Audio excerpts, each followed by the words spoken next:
So what do we see? I will give you another angle now, another angle to look at. Let's take the bottle again. As I said, I wish I had a rock, because the atheist would say, oh, but again, you're using the design argument with human-made objects. And say, okay, fine, I can use a rock. I wish I had a rock. Imagine it's the rock then. Use your imagination. Let's say this is the rock. Okay, we have three options for this bottle rock for how you explain its existence. Option one, it made itself.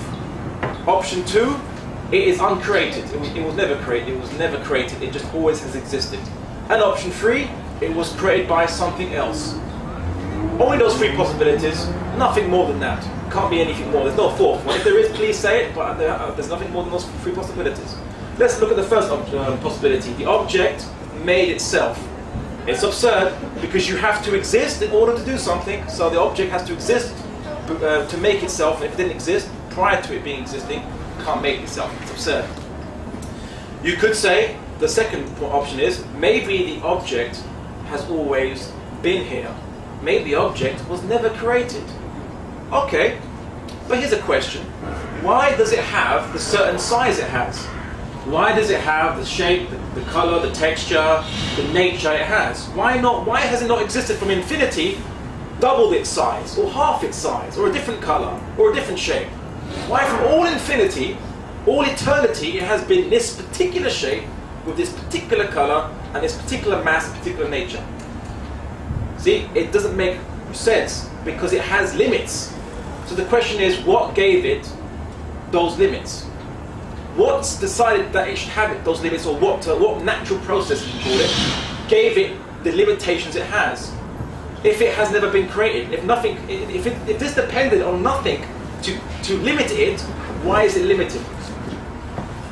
So again, that option two falls down. I could use another example. I am going to use another example to further kind of clarify in your mind. Imagine someone said, you saw a pond, okay, you saw a pond, you didn't see how deep it was. And someone said to you, that pond is infinitely deep. And the water is infinite. Now imagine this is 2,000 years ago, before we knew about the earth was a sphere of a certain size. 2,000 years ago, when someone said this pond is infinitely deep and has infinite amount of water. And you might say, oh, fine, but why does it reach only that particular water level? Why doesn't it go beyond that water level? Or is shorter than that water level? Why that particular water level? If it's an infinite amount of water, why does it stop there? Why does it end there? It doesn't make sense. So even though you didn't, as a scientist, as an empiricist would do, they'd have to say, well, let me dive in and see if I can find the bottom. A rationalist wouldn't need to do that. A rational thinker would say, well, no, I can conclude, I don't know how deep it is, but I know it has a bottom somewhere, because the water is only going up to a certain level. So I know now that option two, this object, this rock, was not always existent. It was not eternal. It was not uncreated. There's only one possibility left. It was caused by something else. That's the only option left. All right.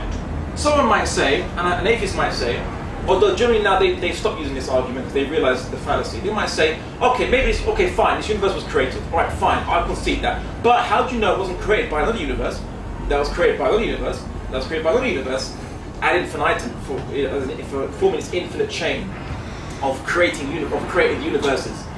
Again, the domino analogy is the same thing. You still fall foul of the analogy I gave, the domino analogy. When imagine one domino is a universe.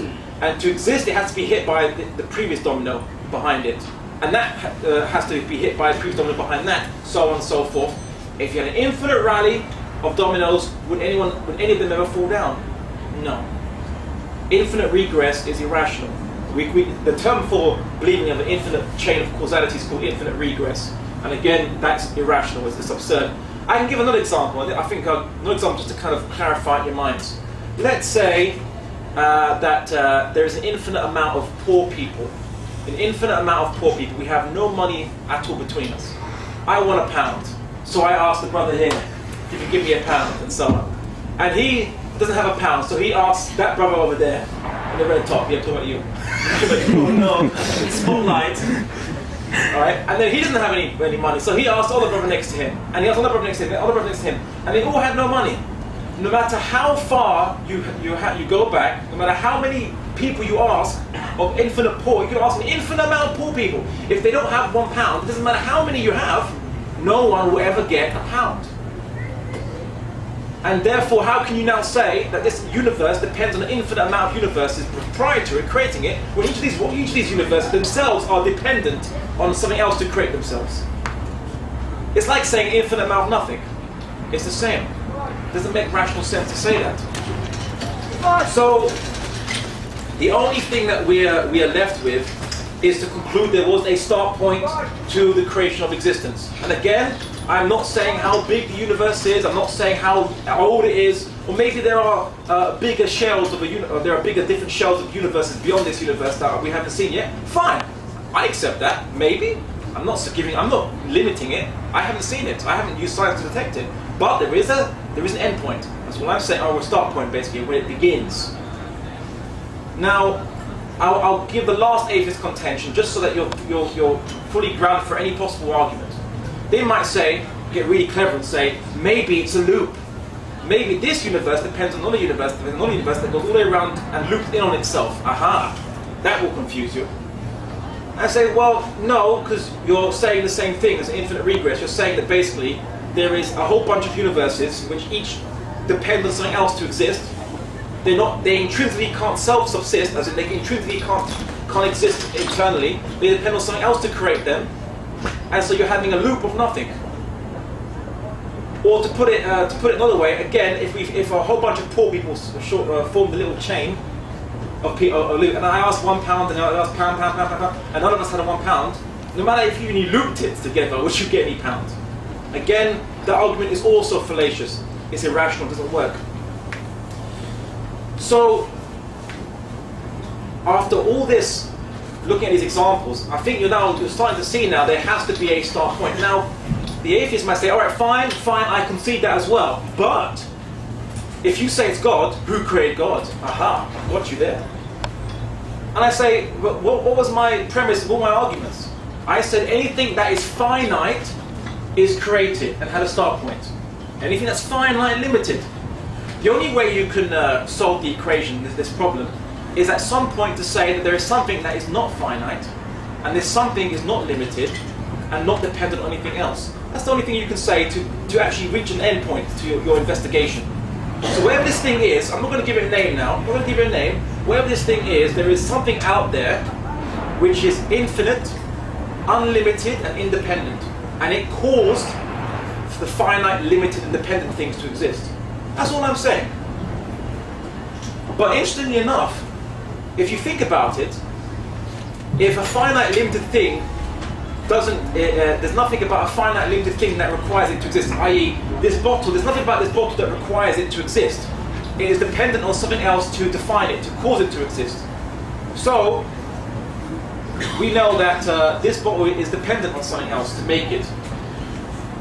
Likewise, this thing that we've detected using our rational thinking, we know it is infinite, unlimited, independent. So it is not subject to causality itself. So nothing can affect it. Nothing can make it change. In fact, it can't change because as we know, if something changes, then it must have had a start point. So this thing cannot be affected by anything else outside itself. This infinite thing that we've rationally detected with our minds. So then, if this thing created the finite objects, why did it do that? If nothing made it do it. You see, if nothing made it do it, why did it do that? The only possibility we can conclude is because it wanted to. That's the only conclusion we can find. And if it wanted to, then it has a will. How odd. It has a will. This infinite, powerful thing, whatever it is, has a will. Because nothing can force it to do anything because it has no limitations. It can't be interacted with, as in you can't affect it or change it. So it must have a will then, if it to literally decide to create finite things. Because it does not depend on finite things to exist.